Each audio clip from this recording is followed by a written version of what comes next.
Hey Orange County, it's Shelby Barone with OC Mom TV, and we're here today at Disney California Adventure Park, and I'm here with Chef Toby. Thank you so much for having us today. Thank you for coming in. So can you tell us a little bit about what we're going to make here today? So today we're going to make pozole. Okay. It's a family favorite amongst most Latin families.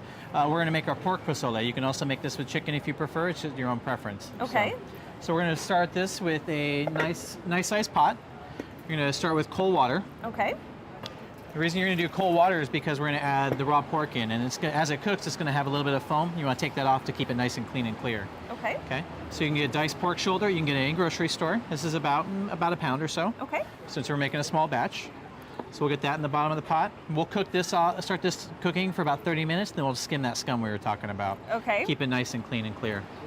Looks Next delicious. in there, we're going to add in the onion. You want to do that for me? Okay, that sounds great. All right. So we have large diced onion and bay leaf. The bay leaf we're going to pull out just a little bit. Okay. Go ahead. Large diced onion. The bay leaf we're going to break up a little bit so it permeates those flavors throughout that soup. Okay. Okay, that sounds great.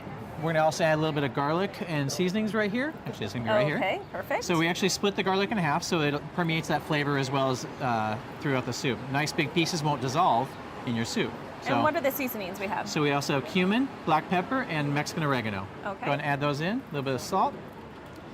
So we're going to cook this for about an hour and a half till that pork becomes nice and tender. So as that starts to get the flavors melding, we're going to add in a few other ingredients. While that's cooking, you're going to make a guajillo salsa. So basically that's the flavoring ingredients for the pozole. Okay. So you've got guajillo chilies that are dried, onion, garlic, and tomatoes. You cook that down till the guajillos are nice and soft, and then you'll puree that in the blender. Nice and smooth and beautiful, and then you'll pour it through a sieve so it gets all the big chunks out. All right. And it gives you this nice, beautiful, rich, luscious sauce. Ooh, that looks delicious. Okay, so we're gonna add the next step. After this cooks for an hour and a half, we're gonna add in hominy. Hominy is basically rehydrated corn. You're gonna get the canned ones. We took a little shortcut, but it's easy. Open the can, drain it, and then rinse off the salt so it's not too salty. We'll add the hominy in. You wanna add in the guajillo salsa? Of course. Add against the side so it doesn't splash anywhere. Okay. We'll give it a nice, beautiful, nice stir and let those flavors meld. That'll cook for another 30 or 40 minutes. At that point, taste it, see if the pork needs a little more time. You can give it a little time if you need it to. All right. Okay. With a little bit of Disney magic, we've always get that done very fast. So 3 hours later, boom, we have a nice, beautiful soup for you. This is the pozole as it's completed, so you can see that rich, beautiful color from the chiles, as well as the pork started to break down and the hominy. Now, is this spicy or mild? This is mild right now. Okay. You can add more spice to it if you like. If you want to add a chipotle in there along with the guajillos or an ancho or another chile, you can balance the flavor and make it a little spicier. It's your own preference. That looks delicious. But with the condiments, you can make it as spicy as you like. So since this is nice and rich and earthy, we usually add a little bit of acid to kind of balance that earthiness. So we have limes, cabbage, radishes, little roasted serranos if you like, little dried chilies as well.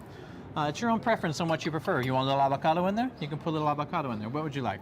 Perfect. Maybe a little bit of, I like it a little bit spicy, so whatever you'd recommend for spice. All right, well let's balance the little veggies in there. Okay. A little bit of radish. So now, can we find this here at Disney California Adventure for the celebration? Yes, you can. We have it over at Boardwalk Pasta and Pizzas. We have the pozole, a shrimp cocktail, choco flan, and a chorizo flatbread. Wow. Over at Paradise Garden Grill, we did a tacos de pastor. We have sopes de barbacoa, street-style tacos, chicken mole, mahi Veracruz, beñuelos, sweet tamales, champurrado. We did all those in one location. Sounds amazing. So if you could only have one item when coming here for the celebration, what would you definitely Oh my God, I have two. have a must-have? I'm a sucker for pozole, so I've had this every day actually, and it's amazing food. But my favorite's the torta that we serve over at Paradise Garden Grill. You got to balance it off with a little sweet, so the sweet tamales just finishes that off nice and beautiful. Oh, that sounds delicious. Thank you, thank you. That sounds great. Please, give it a taste. Okay. See what you got. I can't wait to try it. Nice and rich. That is amazing. That is delicious. So how long is this here for? This is here through January 6th, which is Monday. Okay. That's our last day of Three Kings celebration, and then we play from there. We'll see what happens. That sounds great. That sounds wonderful. So thank you so much for having us. Thank you, thank you. So you heard it right here. You need to definitely come with your family to Disney California Adventure Park for the Three Kings celebration to try some of these delicious food offerings here for your family. Thank you. Bye.